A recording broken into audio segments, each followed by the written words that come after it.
Está vindo a primeira vez, seja muito bem-vindo, é muito bom te receber aqui e eu espero que você volte mais vezes a nos visitar. Fique à vontade, nós estamos felizes por te ter aqui. Para você que está vindo a primeira vez também, gostaria de informá-los que nós estamos na nossa série Peregrinos. Nós estamos expondo os cânticos de romagens do Salmo, então nós vamos continuar a exposição bíblica desses cânticos e hoje nós vamos para o Salmo 124, que é um cântico escrito por Davi. Vamos ler juntos Salmo 124. O tema do sermão de hoje é Se não fosse o Senhor. Se não fosse o Senhor. Eu gostaria que a gente lesse e que você mantivesse sua Bíblia aberta durante a exposição bíblica, porque nós vamos caminhar pelo texto, explicando verso a verso, ponto a ponto. Então, mantenha a sua Bíblia aberta. E se sua Bíblia estiver no celular, mantenha somente a Bíblia aberta no celular, tá? Amém? Descoisa aí as notificações, porque, meus irmãos, o culto é litúrgico. E ele é litúrgico também porque cristãos reservam esse tempo somente para essa reunião. Então, vamos estar concentrados aqui. Salmo 124, verso 1, começa dizendo: se o Senhor não estivesse do nosso lado, que Israel repita, se o Senhor não estivesse do nosso lado quando os inimigos nos atacaram, eles já nos teriam engolidos vivos quando se enfureceram contra nós. As águas nos teriam arrastado e as torrentes nos teriam afogado. Sim, as águas turbulentas nos teriam afogado. Bendito seja o Senhor, que não nos entregou para sermos dilacerados pelos dentes deles. Como um pássaro, escapamos da armadilha do caçador, e a armadilha foi quebrada, e nós escapamos. O nosso socorro está no nome do Senhor, que fez os céus e a terra. Amém? Vamos orar ao Senhor, agradecendo e pedindo para que Ele nos dê graça enquanto ouvimos a exposição bíblica. Senhor, te bendizemos, te glorificamos, te louvamos nesse culto, e agora o Senhor vai falar conosco por meio da exposição bíblica. Que o nosso ouvido esteja atento, que o nosso coração esteja aberto, e que possamos nos alimentar por meio dessa palavra que é rica, eficaz, que é alimento para a nossa alma, que é lâmpada para o peregrino, que é lâmpada para os nossos pés. Nos conduza de acordo com a tua vontade e que, Pai, que por meio das Escrituras, por meio da exposição bíblica, que haja arrependimento, fé, consolo, esperança. É no nome de Jesus que oro e te agradeço. Amém e amém. Meus irmãos, há momentos na vida que somos obrigados a olhar para trás. E esse ato de olhar para trás nem sempre é por nostalgia simplesmente, mas por lucidez. Olhar para trás é importante, porque de algum modo olhar para trás é o exercício da alma que quer entender como chegou aqui. Olhar para trás é entender, é fazer um exercício de como cheguei até aqui. E quanto mais olhamos para trás, mais percebemos uma verdade que nos incomoda e ao mesmo tempo nos liberta. Não chegamos aqui sozinhos. Não trilhamos essa caminhada sozinhos. O Salmo 124 nasce exatamente desse ato, desse exercício de olhar para trás. Esse salmo atribuído a Davi é diferente dos outros. Ele não é um cântico de súplica, ele é um cântico de gratidão. Quando ele olha para trás, o seu coração se enche de gratidão.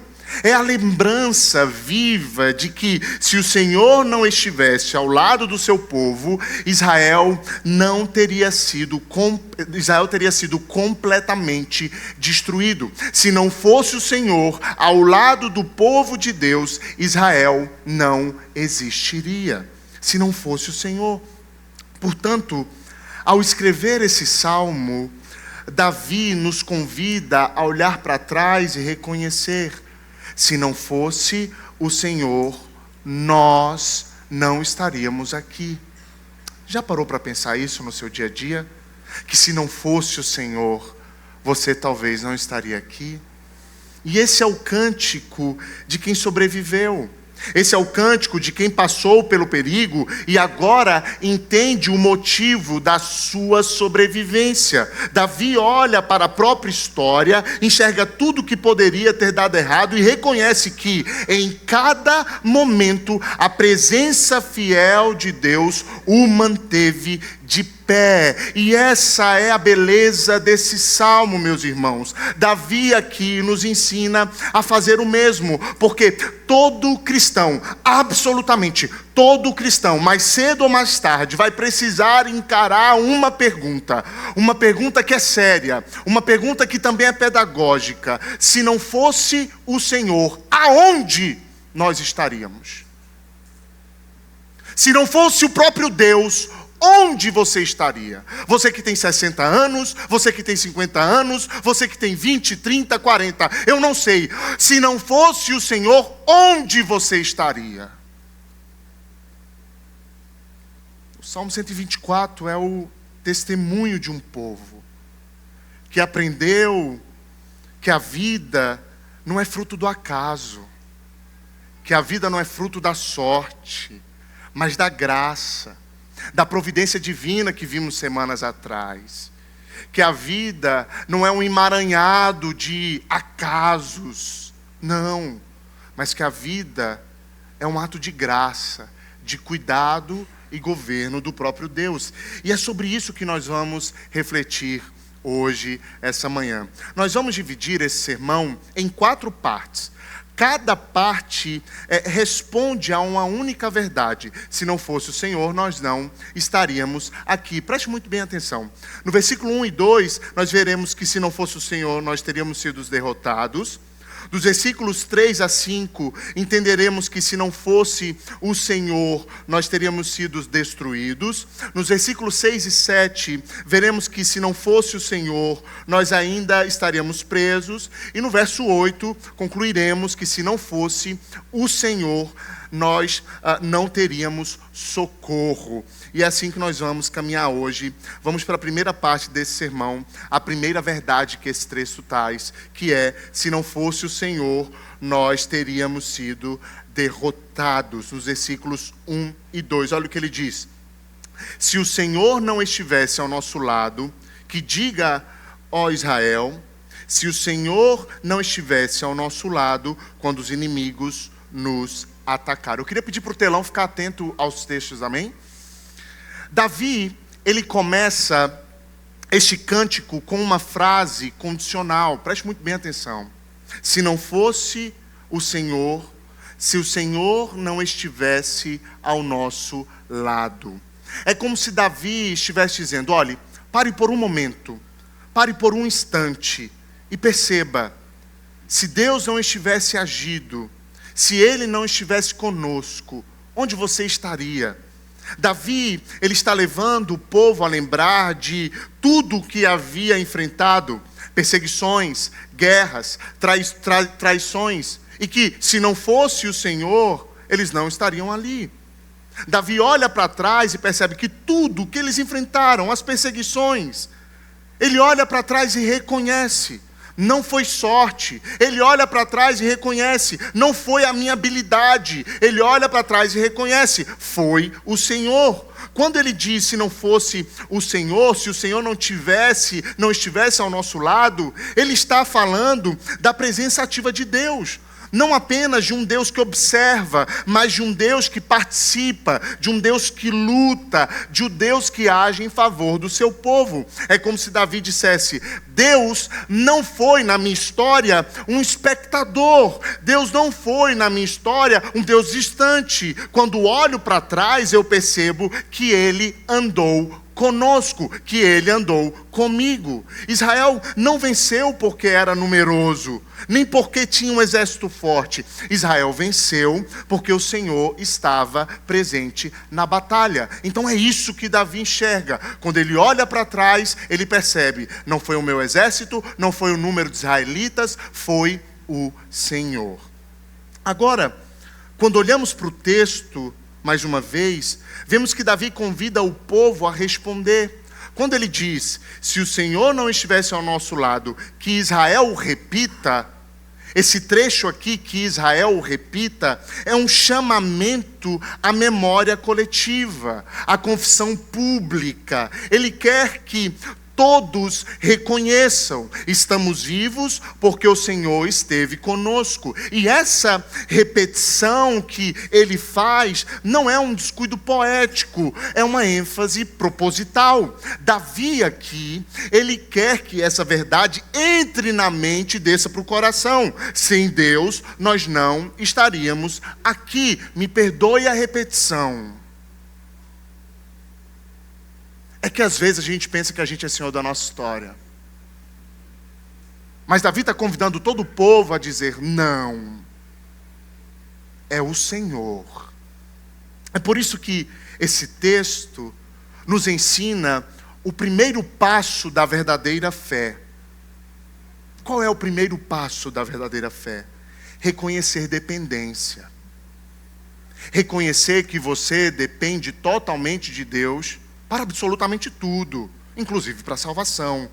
A fé não começa dizendo: eu posso, eu consigo, eu sou capaz, eu sou forte. Não, a fé começa dizendo: se não fosse o Senhor. O problema é que muitas vezes nós nos esquecemos disso, mas o Salmo destrói essa nossa ilusão.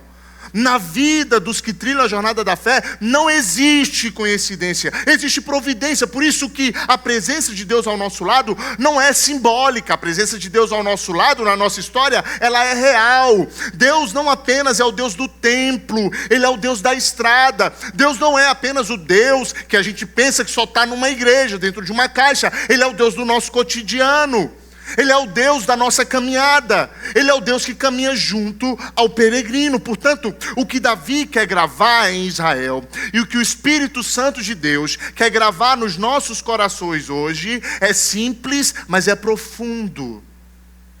A única explicação para a nossa sobrevivência é o Senhor. Ele esteve ao nosso lado quando ninguém mais esteve. Ele esteve ao nosso lado quando os inimigos se levantaram, quando o medo nos cercou, quando as forças se esgotaram. Foi Ele que esteve ao nosso lado. E se hoje nós estamos aqui, é porque o Senhor não apenas caminhou conosco, mas Ele nos sustentou no caminho. Portanto, igreja, essa é uma confissão que todo cristão precisa aprender a fazer, se não fosse o Senhor. Porque facilmente, redobre sua atenção, facilmente esquecemos disso.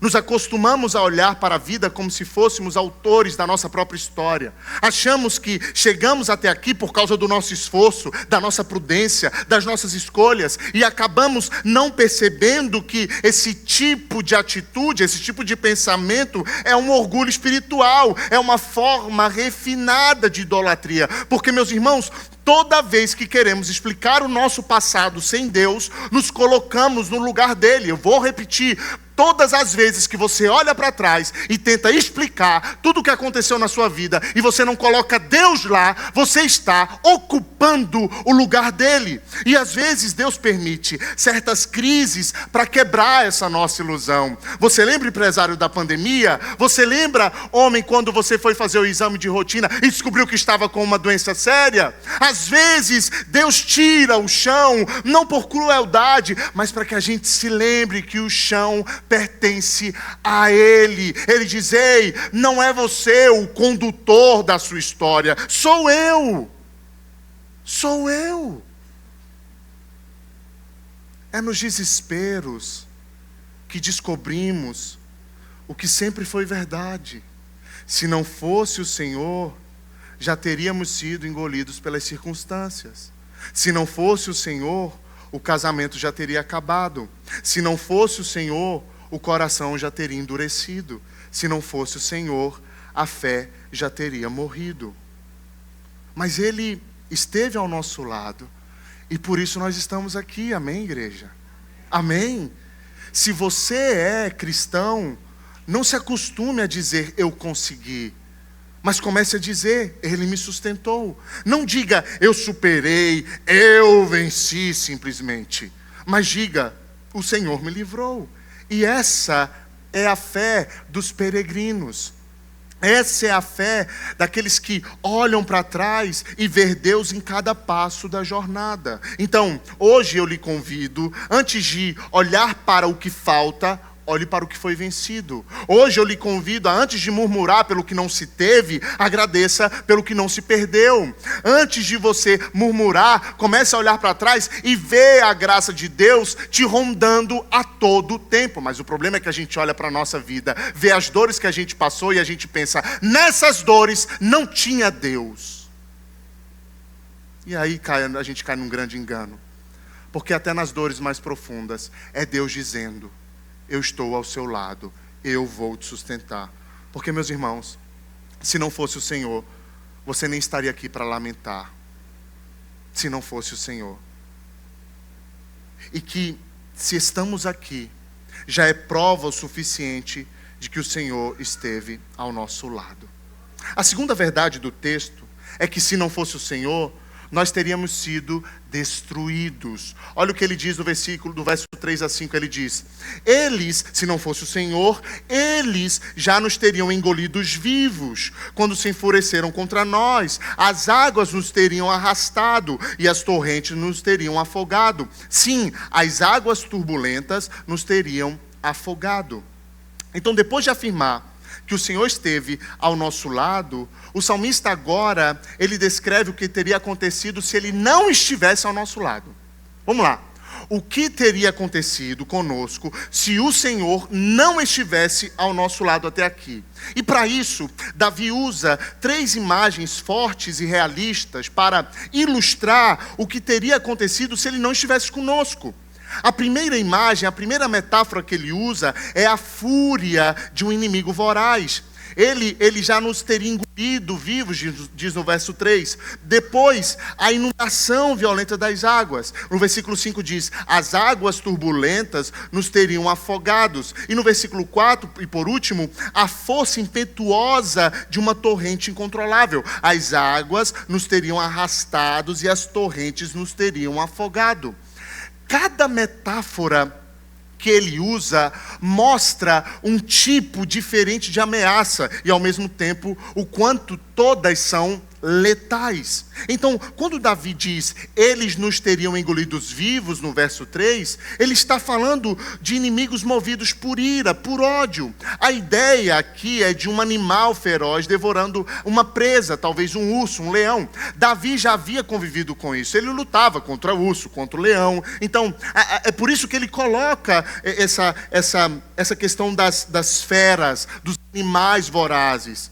A verdade é que Israel já teria, de fato, ruído. O nome de Israel já teria sido apagado, se não fosse o Senhor. O nome do povo de Deus já teria sido arrastado, apagado da terra. Mas o salmista reconhece que, se Deus não tivesse intervido, eles teriam sido destruídos por completo. Logo em seguida, ele muda a metáfora, ele muda a imagem. Ele fala sobre as águas que nos teriam arrastado no versículo 4. E no versículo 5 ele fala sobre as águas turbulentas que nos teriam afogado. E essa imagem das torrentes é muitas vezes usada na Bíblia para descrever perigo, caos, desespero. Porque quando as águas transbordam, o homem perde o controle. Eu não sei se você já teve a experiência de ver a sua casa sendo submergida, ver a sua casa sendo alagada. É num piscar de olhos, e está lá. está posto. É isso que acontece quando as águas entram, quando a torrente de água entra. Então, essa metáfora é daquilo que nos ultrapassa, que foge do nosso domínio. As águas aqui podem apresentar os nossos inimigos, as águas aqui podem apresentar uma doença, as águas aqui podem ser representadas por uma circunstância, por medos, e isto é tudo aquilo que tenta afogar a fé do povo de Deus.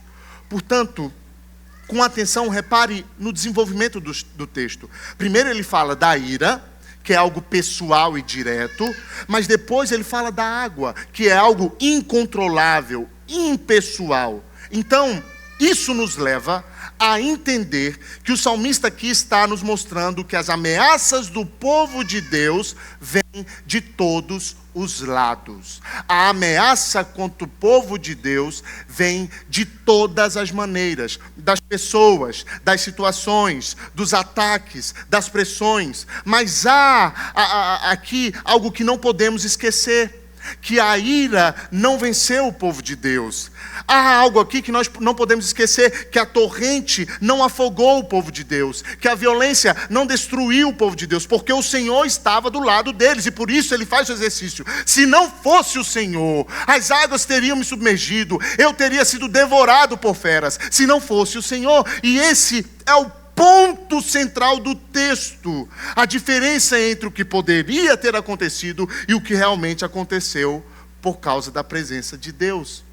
A história de Israel é a história do povo, constantemente ameaçado, mas sempre preservado. Não porque era forte, mas porque Deus intervia no momento certo. E é assim também com cada crente, é assim também conosco.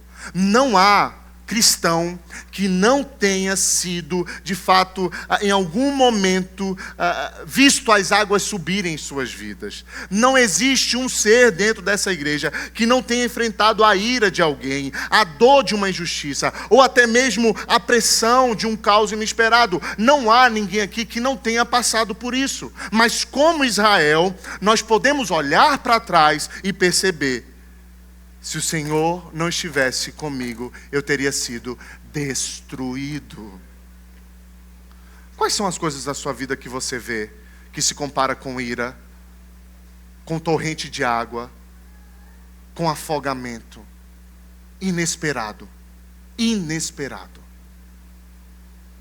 E que você olha para trás hoje e diz: se não fosse o Senhor, eu poderia ter me destruído, mas o Senhor esteve comigo. A fé aqui se torna também um exercício de memória.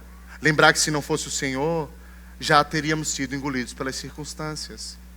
Meus irmãos, antes de a gente concluir essa segunda parte, eu preciso lembrá-los de algo. As águas continuam existindo. Os inimigos continuam se levantando. Vai ser assim até o fim de sua vida.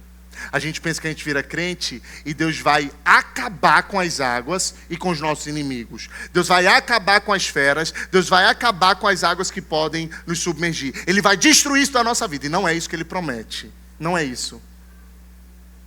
Não é isso que Ele diz. A gente não pode cair nesse erro. A gente precisa entender que Deus não vai tirar coisas difíceis das nossas vidas, tempos difíceis das nossas vidas. Diferente deles, que estavam em um tempo em que isso acontecia constantemente, o peregrino caminhava no deserto e poderia estar de cara com um urso. A gente não anda aqui dando de cara com onça. Mas tem um vizinho que é, ou tem um chefe, um amigo do trabalho que quer nos devorar. Muitos de nós não caminhamos com águas torrentes nos afogando, mas elas não deixam de existir. Eu sei que podem ter dito algo diferente para você durante sua caminhada cristã, que você viria na igreja e Deus ia acabar com as circunstâncias difíceis. Mas a vida cristã não é uma jornada sem perigos, mas sim um acontecimento que olhamos para as partes difíceis e conseguimos enxergar o próprio Deus lá. Ele diz ainda que eu andasse pelo vale da sombra da morte, eu não temerei mal algum. Por quê? Porque o Senhor está comigo. A promessa não é ausência de lutas, a promessa é companhia em meio delas. O problema é que muitos de nós passamos a vida tentando fugir das águas, como se o propósito de Deus fosse nos livrar de qualquer dor. Nós achamos que se algo nos causa medo, desconforto, perda, é porque Deus nos abandonou. Pastor, se há algo me trazendo medo, tempestade, frio, tremor, sei lá, escuridão, Deus não está comigo. Mas a fé madura entende que Deus não prometeu o caminho fácil, mas prometeu sim um Deus fiel no caminho difícil. E é aqui que o Salmo nos confronta. Por quê? Quantas vezes você confundiu a presença de Deus com a ausência de problemas? Quantas vezes você pensou, está tudo bem na minha vida porque eu estou fazendo tudo certinho? Quantas vezes você pensou, olha, as coisas ruins estão acontecendo, então eu estou abrindo brecha? Quantas e quantas vezes você pensou isso?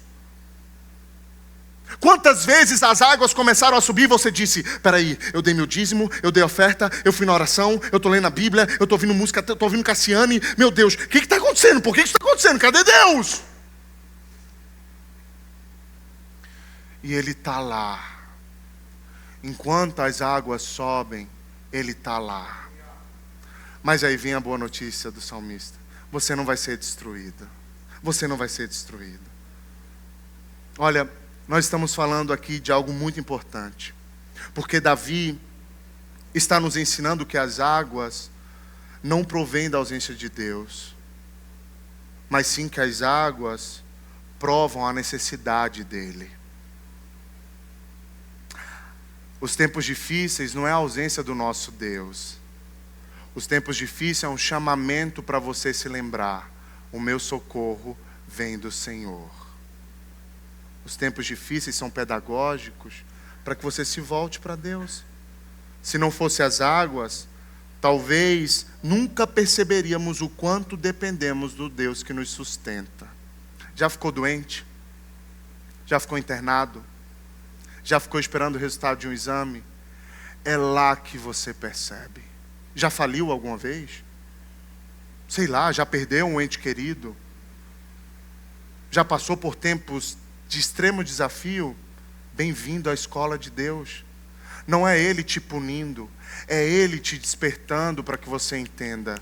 Ele está aqui e eu preciso dEle. As torrentes da vida são pedagógicas. Elas nos ensinam. Não é você que fica falando, Senhor, me ensina a te amar mais. Toma uma aprovação. Senhor, me ensina a te adorar independente das circunstâncias. Toma aprovação. Está aí. Aproveita. Faz a festa. Porque amar Deus, glorificá-lo quando tudo está tudo certo, é muito bom, não é? Senhor, o Senhor tem sido tão fiel na minha vida. Porque a gente compara a fidelidade de Deus às coisas dando certo. Mas será que a gente consegue dizer, o Senhor é fiel mesmo quando eu perco um ente querido? Será que a nossa alegria continua a mesma? Olha, Deus permite que o nível suba, até o ponto em que o seu orgulho começa a afundar. Ele permite que as feras se aproximem de você até o ponto que você diga, a minha conta bancária não vai me salvar. Ele permite que a água comece a subir na sua vida, para que você comece a entender os meus recursos, a minha inteligência, a minha capacidade, o meu conhecimento. Eu conheço a raça site Manauara. Isso não vai me ajudar. Então, quando as águas sobem, seu orgulho desce. Enquanto a fera aproxima, você se ajoelha e diz, Senhor, eu dependo de Ti. Porque parece que somente assim, alguns de nós aprendem a confiar. Você há de concordar que muitas vezes, nas crises, o cristão aprende a confiar. É muitas vezes em tempos de crise que o cristão aprende a nadar na água que queria destruí-lo. Sim, pela fé. É quando tudo foge do controle que descobrimos que o controle nunca foi nosso. E isso é bom demais. Quando tudo foge do seu controle, você percebe, é Ele. E se não fosse Ele? E o mais belo é que, quando lemos esse texto, com as lentes do Evangelho, percebemos nitidamente que essa promessa se cumpre plenamente em Cristo Jesus. Ali na cruz, no madeiro, as águas da ira divina caíram sobre o nosso Cristo. E sabe por que elas caíram sobre Ele? Para que nunca caísse sobre nós. Ali a fera foi até o nosso Cristo e devorou, dilacerou a sua carne. E sabe por que isso aconteceu com ele? Para que não acontecesse com você. Jesus foi engolido pela morte, mastigado pela fera da morte, para que fôssemos libertos da destruição. Sabe por que você não vai ser destruído? Porque Cristo foi destruído por nós. Eu não quero reduzir essa destruição a só coisas físicas da nossa história, mas há um mal, o pior mal que pode nos alcançar, que é uma vida sem Cristo, uma vida eterna sem Ele. Por isso hoje, quando as águas crescerem, nós podemos dizer, meus irmãos, com segurança, elas podem nos cercar, elas podem me rodear, mas eu não serei destruído, elas não vão me consumir, porque o mesmo Deus, o mesmo Senhor que esteve com Israel nas torrentes, é o mesmo Deus que esteve com Cristo no madeiro, é o mesmo Deus que está conosco e permanecerá conosco até o fim. Então, igreja, então base, olhe para mim, olhe para trás e reconheça, em nome de Jesus, olhe para trás e reconheça, há muitos quase, há muitos talvez, que na nossa história, que aconteceram na nossa história, há muitos quase perdi, há muitos quase desisti, há muitos quase me afoguei. Que nós precisamos entender que esse quase na sua vida é a assinatura da providência divina. Não é sorte, não é acaso, é Deus. Porque se não fosse o Senhor, nós não estaríamos aqui. Amém? A terceira parte do sermão é que se não fosse o Senhor, nós ainda estaríamos presos. Olha o que ele diz no verso 6 e 7. Bendito seja o Senhor, que não nos deu por presa aos dentes deles. A nossa alma foi salva como um pássaro no laço do passarinheiro. Rompeu-se o laço e nós nos vimos livres. Ou armadilha, laço do passarinheiro, ou armadilha. A gente canta isso na música, né? Ele me livra do laço do passarinheiro e da pé. A gente nem sabe o que é. Ele vai me livrar. Então é isso aqui que ele está falando, a música. A gente vai aprender o que é isso aqui. Depois de escrever esse perigo, né? Agora Davi ele muda o tom. Escuta, perceba essa mudança de tonalidade no texto. Do 1 ao 5 e do 6 ao 8, há uma mudança de tom. Agora a sua voz muda para adoração, para gratidão.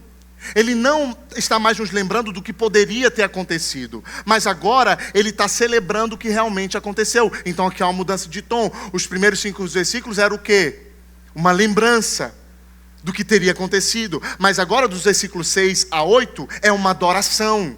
É um cântico adorando o Senhor pelo que realmente aconteceu. E essa transição é importante porque o lamento se transforma em louvor. O medo se converte em gratidão. Por isso ele começa dizendo, no versículo 6, bendito seja o Senhor, que não nos deu por presa aos dentes deles.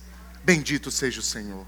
Então depois de olhar para trás, depois de falar sobre as metáforas, as imagens, águas, fúria, feras, ele olha para o céu e diz, bendito seja o Senhor. Ele olha para a sua história e não diz, eu venci. Não, ele olha para a sua história e toda a sua gratidão se transforma em louvor. E aí ele diz, bendito seja o Senhor. Não eu, bendito seja o Senhor. Parece jogador de futebol quando faz gol, né?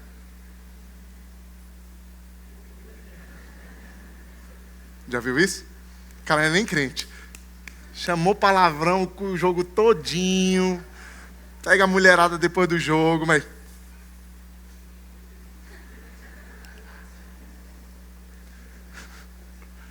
E às vezes a gente é esse tipo de jogador. É vazio. A gente nem sabe muito bem o que a gente está fazendo. Aí você fala, foi eu não. Foi Deus, só num ato religioso. Mas o que Davi não está fazendo como um jogador, um camisa 10 da seleção. Eu não. Não. Ele está fazendo com que toda a sua vida, todo o seu ser, olhe para tudo que aconteceu e diga, foi sim o Senhor. Não há nenhuma mistura de compromisso humano, de esforço humano. Davi joga tudo para Deus e diz, bendito seja o Senhor. Bendito seja o Senhor que não nos deu por presa aos dentes. E a imagem aqui é forte. Ele fala como alguém que escapou da boca de um animal selvagem. É como se ele dissesse, os meus inimigos eram como feras prontas para me devorar, mas Deus interveio antes que eles me atacassem, me consumassem. Bendito seja o Senhor. Portanto, a gente consegue entender que o livramento não foi parcial aqui de Davi, foi total. Foi total. Nada o consumiu, nada o devorou, nada o tocou. E em seguida, ele convida você a olhar, eu convido você a olhar para o versículo 7, onde ele usa uma outra metáfora, que uma nova metáfora. Ele diz, a nossa alma foi salva, bendito seja o Senhor, a nossa alma foi salva como um pássaro no laço dos passarinheiros, como um pássaro em uma armadilha. Deixe-me explicar. Olha, naquele tempo, os caçadores usavam laços para capturar as aves. Eram armadilhas sutis, quase invisível. Logo, o pássaro não percebia o perigo até ser tragado. Então, era uma armadilha escondida, silenciosa, não era algo gritante. Então, quando o pássaro menos esperava, pum, ele havia sido pego. Então, essa imagem expressa bem a natureza das ciladas espirituais, das coisas que acontecem na nossa vida. Armadilhas silenciosas, disfarçadas de segurança, capazes de prender quem confia demais em si. Sabe aquela pessoa, eu confio demais em mim e nada vai acontecer comigo? Sabe aquele caboclo que vai de vez em quando para a floresta aqui no Amazonas? Ele diz assim, eu conheço tudo. É o cara que anda de jet ski, tipo Ítalo. Eu conheço o rio todo, de cabo a rabo, quando vê está perdido. Ei, pastor Vitor, tem como tu ligar para alguém? Eu estou em algum lugar na Amazônia. Estou brincando. É o cara que diz, eu conheço tudo. Aqui não, eu posso ver uma armadilha, eu posso ver uma cilada na minha vida, à distância, porque eu tenho visão espiritual. E a gente começa a ser místico. A gente começa, eu vejo tudo. E aqui Davi não está dizendo assim, eu vi o laço do passarinheiro. Ei, eu sou muito bom porque eu vi a cilada vindo. Eu vi um tempo difícil vindo. Eu vi o vírus vindo. Eu me preparei. Não, quem te livrou foi o Senhor. Ele não diz, eu me livrei. Ele diz, o Senhor me livrou. Olha o que ele diz no versículo 7. Rompeu o laço e nos vimos livres. Perceba, não foi o pássaro que se libertou aqui, foi o Deus que quebrou o laço. Foi Deus, o próprio Deus que quebrou o laço. O verbo está na voz passiva, e isso é teologia pura. Redobre sua atenção, porque aqui vem uma verdade teológica nesse texto. Redobre sua atenção. Porque a salvação, como sempre ensinamos, é uma obra divina e não humana. É uma obra divina. Do começo ao fim, a salvação é uma obra divina. Então repare bem, o livramento não vem do esforço do homem, mas da intervenção soberana de Deus. Então quando você canta, Ele me livra do laço do passarinheiro, você está dizendo, a Ele pertence o meu livramento, a minha salvação. Não sou eu que estou olhando para o inferno e digo, eu vou escapar. Não, é Ele quem te tira das garras do inferno, das garras de Satanás. É Ele que te tira da morte, é Ele quem te livra. Então quando a gente diz que a salvação do início ao fim pertence a Deus, nós estamos dizendo isso. Não é você que se livra, não é você que acorda e diz assim, hoje eu vou ter fé, hoje eu vou crer em Jesus, hoje eu quero aceitar Jesus. Não! É Ele quem te livra, é Ele quem te traz para perto, é Ele quem te salva, é Ele quem coloca fé no seu coração, porque nós não conseguimos ver a armadilha, nós não conseguimos ver aquilo que nos rodeia. É Ele quem tira o seu povo, que livra o seu povo, que livra a sua noiva, que livra a sua igreja, que livra as suas ovelhas do laço do passarinheiro, da perdição, da morte, e traz eles para a vida. É Ele, não é você que diz, eu quero ir para a vida. Não! Desculpa gritar. Mas é porque tem cristão que acha que está se salvando porque conseguiu dar um chute no laço do passarinheiro. Tem cristão que acha que vai chegar no céu e vai dizer assim, ó: no dia 20 e tanto de outubro, no dia 2 de novembro, eu fui numa igreja e eu disse assim: agora eu quero. Agora eu vou me livrar do inferno. Eu vou fazer isso. Se não fosse o Senhor. Se não fosse o Senhor. Se não fosse o Senhor. Se não fosse o Senhor. Você não vai chegar no céu, vai ter um monte de gente tirando foto, e você assim, ó. Falei para vocês que eu vinha? Vocês não estavam esperando por essa, né? Vim. Falei para vocês, estava fazendo tudo impecável, certinho. Eu falei que eu vinha para o céu? Não tem que me tirasse daqui. Glória a mim. Vamos lá, aplausos para mim, porque eu vim para o céu, porque olha, eu na terra, eu fiz tudo quanto mandava o script. Mas quando estivermos diante do Supremo Juiz, e Ele disser: vinde benditos do meu Pai, a gente não vai dizer glória a mim. A gente vai dizer: se não fosse o Senhor. Se não fosse o Senhor, meu irmão, eu não seria salvo. Quando olho para as minhas mazelas, quando olho para a corrupção do meu coração, quando olho para os meus pecados, sou pastor, mas não sou santo, quando olho para as minhas lutas internas, eu percebo: se não fosse o Senhor, eu seria tragado. Se não fosse o Senhor nessa caminhada como peregrino, eu seria facilmente devorado. Se não fosse o Senhor. Por isso, quando estiver diante do Supremo Juiz, eu não vou dizer: eu bem que merecia, não. Eu vou dizer: se não fosse Cristo no madeiro, se não fosse Cristo crucificado, eu não estaria aqui, porque não mereço. Se não fosse o Senhor, se não fosse o Senhor. E olha o que ele diz. Ele não diz: eu me livrei, ele diz: nos livrou do laço do passarinheiro. Nos livrou. Aqui o salmista fala dessa alma sendo salva. Ele livrou a nossa alma, não foi a nossa empresa. Não foi o nosso trabalho, não foi o nosso estudo, o nosso concurso, não. Ele livrou a nossa alma. Que texto escatológico. Ele livrou a nossa alma. E quando ele amplia aqui o sentido, não se trata de escapar de perigos momentâneos, mas de ser de fato preservado da destruição vindoura. Sermos preservados do inferno, do mal.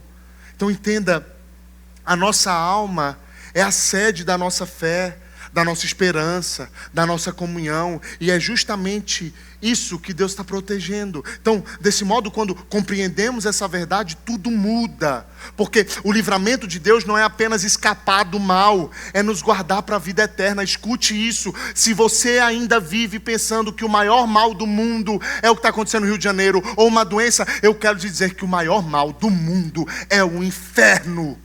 O seu maior problema não é sua conta bancária. O seu maior problema não são as circunstâncias de uma segunda-feira. O seu maior problema é que você é pecador e você precisa ser salvo. Porque quando você morrer, só haverá dois caminhos. Quando você morrer, não haverá uma terceira via. Quando você morrer, não haverá um outro. Não, ou é inferno ou é céu. Poxa, pastor, no domingo, de novo falando de inferno. Vou falar, se possível, que todo domingo. Porque o próprio Cristo foi o homem que mais falou sobre o inferno. Para que você entenda que quando você morre, você não vai ficar num jardim pulando corda, não. Brincando com leão.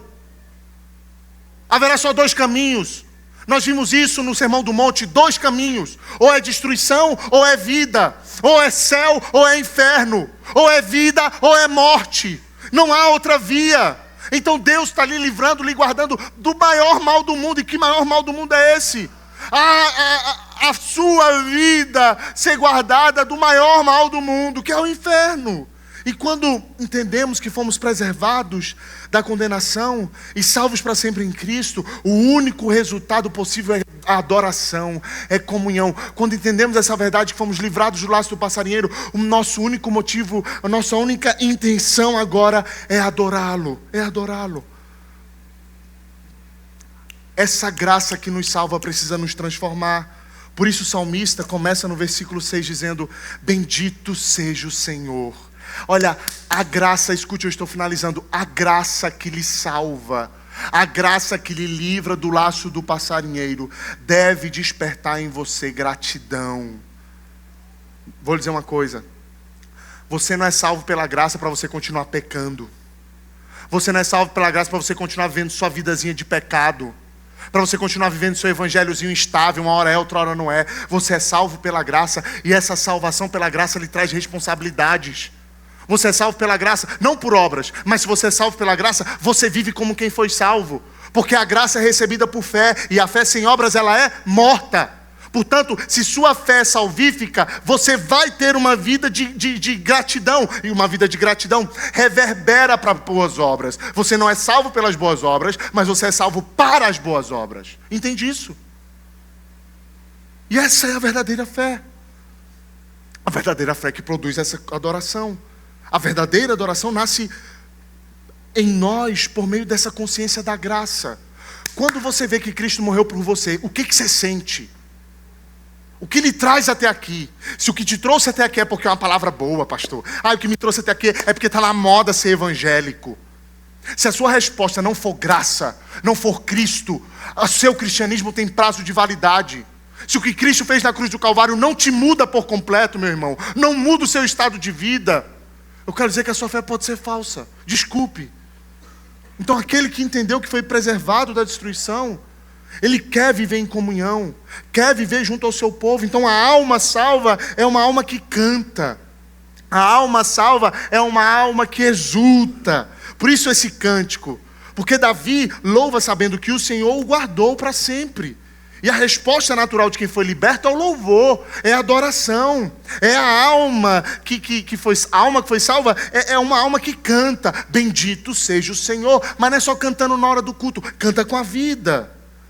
É por isso que a alma do cristão canta, exulta de alegria, como Davi fez. É por isso que o cristão olha para trás e diz: bendito seja o Senhor, não só com a boca, mas com a vida. Não porque jamais houve uma armadilha, mas porque toda armadilha foi vencida na cruz.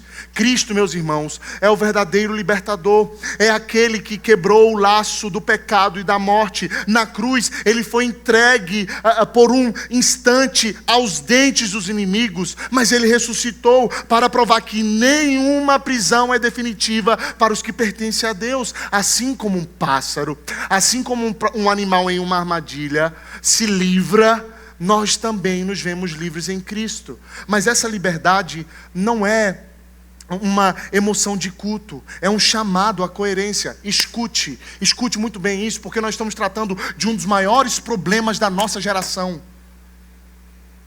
Um dos maiores problemas da nossa geração, que acha que é salvo e permanece vivendo a mesma vida. A graça não lhe transforma em nada, em absolutamente nada. Você acha que você é salvo pela graça e continua adulterando, mas está tudo certo.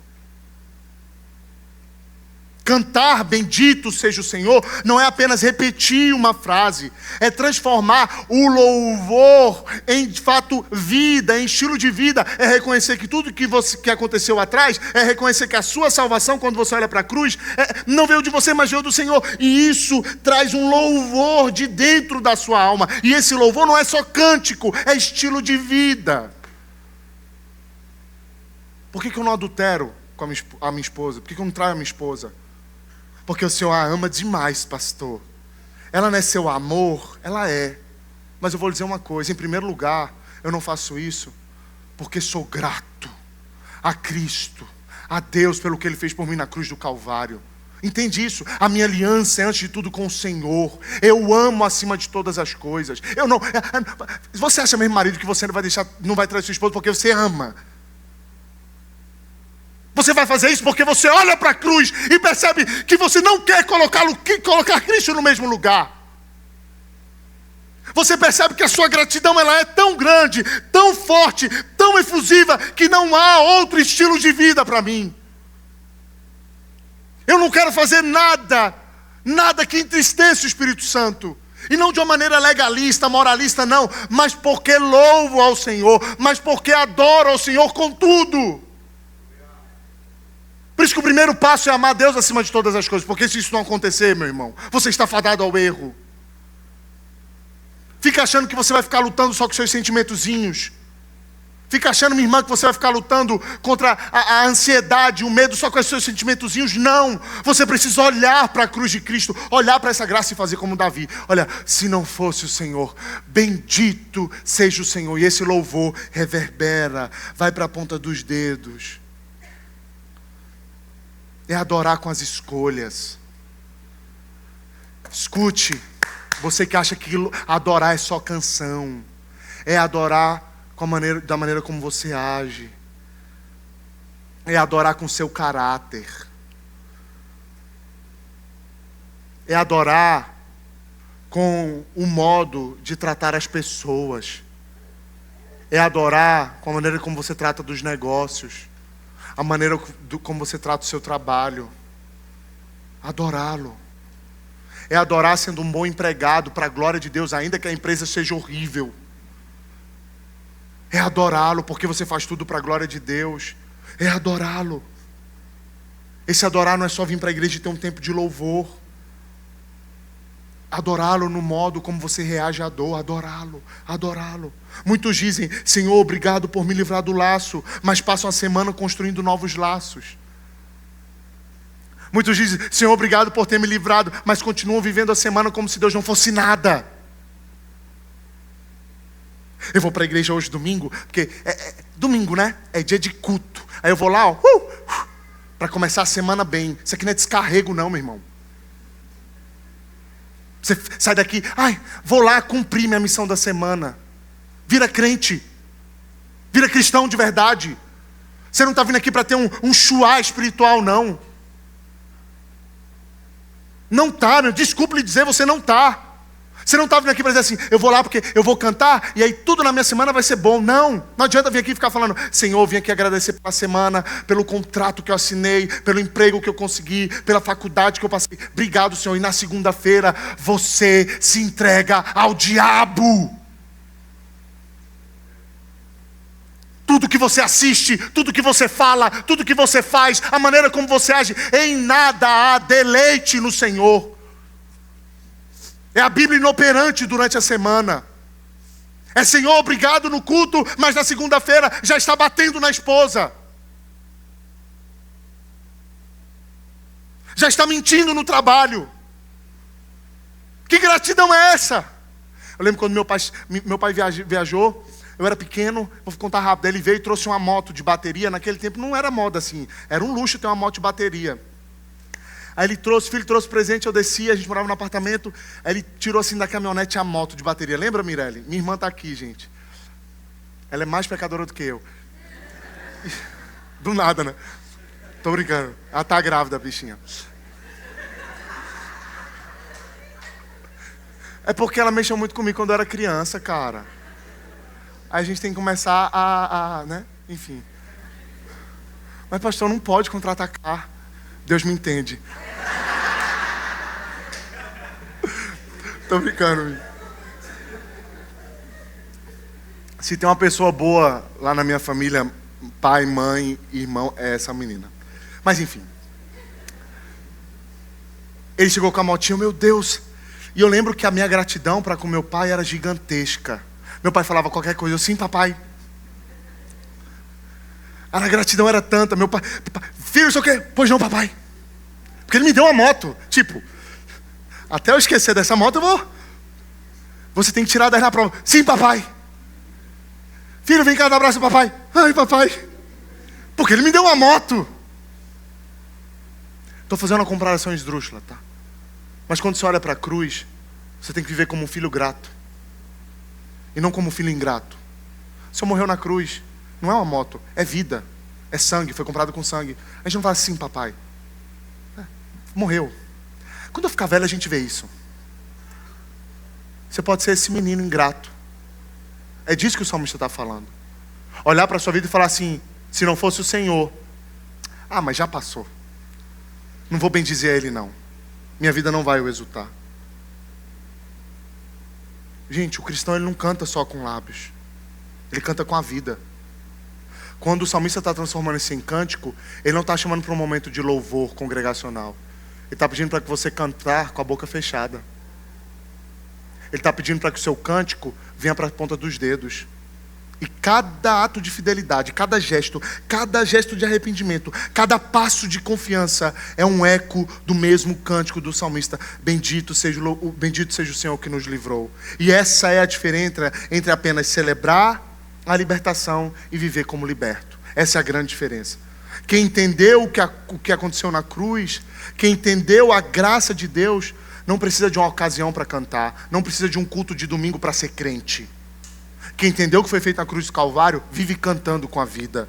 Porque sabe que o laço foi quebrado para sempre. A segunda-feira está aí. Vai fazer do teu cristianismo só esse dia aqui?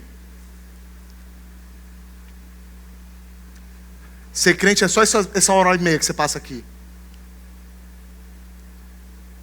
O meu medo, meu irmão, eu não vou lhe enganar. Eu vou dizer isso, olha, mas deixa eu lhe dizer uma coisa.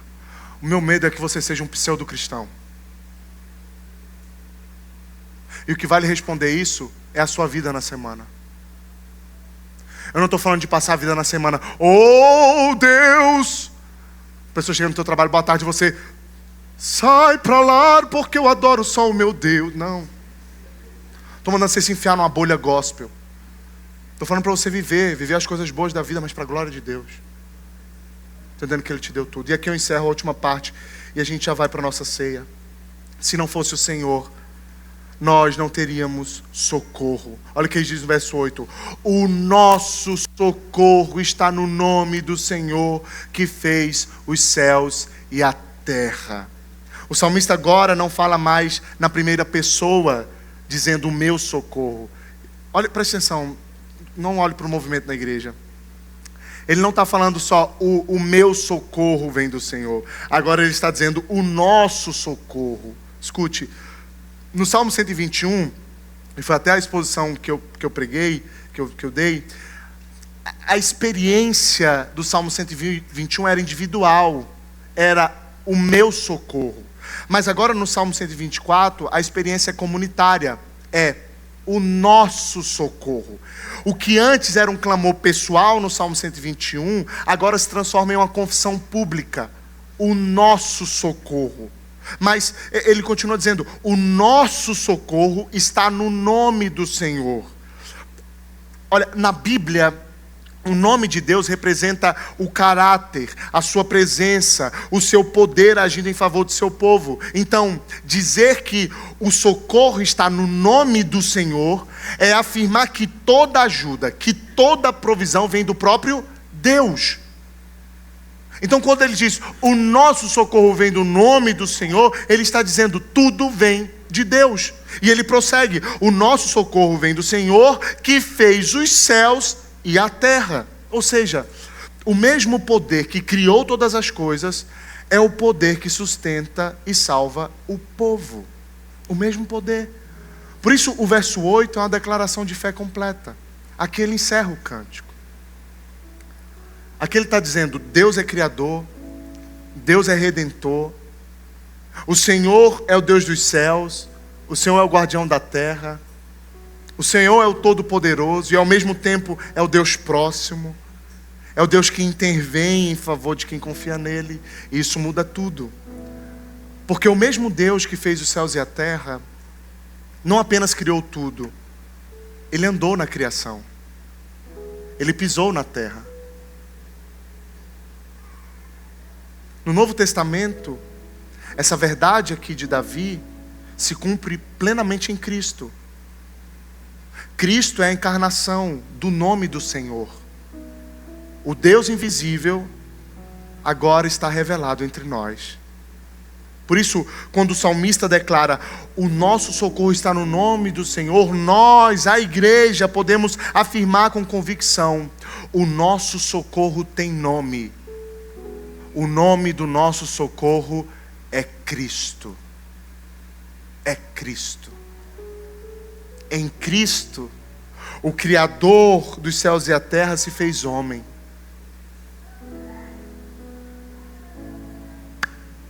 Em Cristo, o eterno entrou no tempo. Em Cristo, o Criador, o fundamento de todas as coisas, abraçou, chorou, olhou, sentiu. Desceu o vale das nossas dores.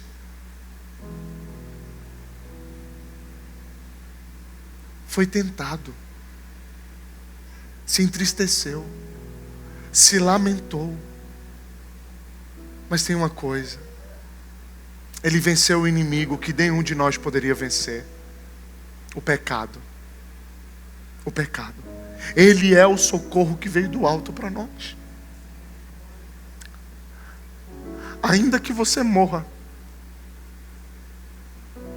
você viverá por causa de Cristo. A morte para o justo não é pesar. A morte para o justo é uma alegria, que chora, mas é uma alegria. Porque a gente entende que o maior socorro que precisávamos não é ter o dinheiro na conta bancária. O maior socorro que precisávamos é fechar os nossos olhos para esse mundo, para sempre.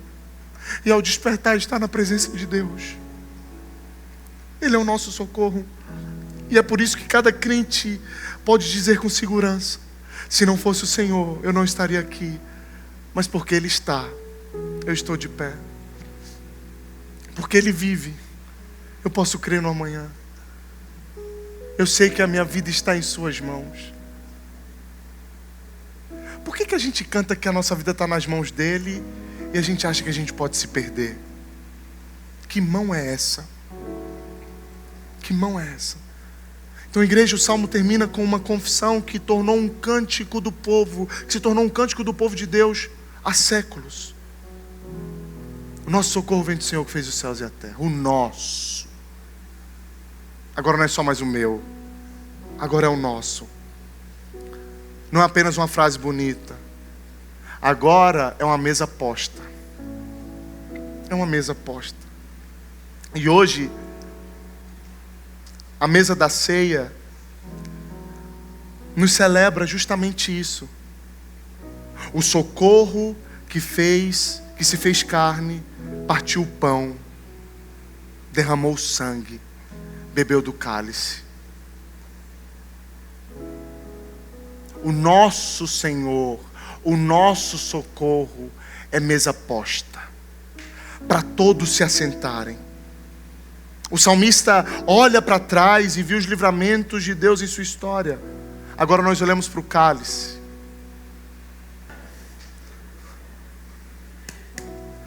Nós olhamos para o pão. Não era assim, duro, desse jeito. Nós olhamos para o cálice. E entendemos que foi por meio do sangue e do corpo que recebemos o nosso maior socorro. Sentamos à mesa agora para celebrar isso. Quando ceiamos, estamos olhando um para o outro dizendo: fomos socorridos. Quando olhamos para o sangue, lembramos: fomos socorridos. Quando olhamos para o pão, lembramos: fomos socorridos todos nós. Isso é comunhão. O que é comunhão? É ter algo em comum. Na cruz, o nosso Senhor não apenas nos livrou do perigo, mas agora Ele nos convida a essa comunhão. O socorro não é apenas o que Ele faz, mas quem Ele é. O Deus que sustenta todas as coisas. Por isso, quando participamos da ceia, e é o que vamos fazer agora, nós não estamos repetindo simplesmente uma tradição. Nós estamos renovando uma confissão. O nosso socorro está no nome do Senhor.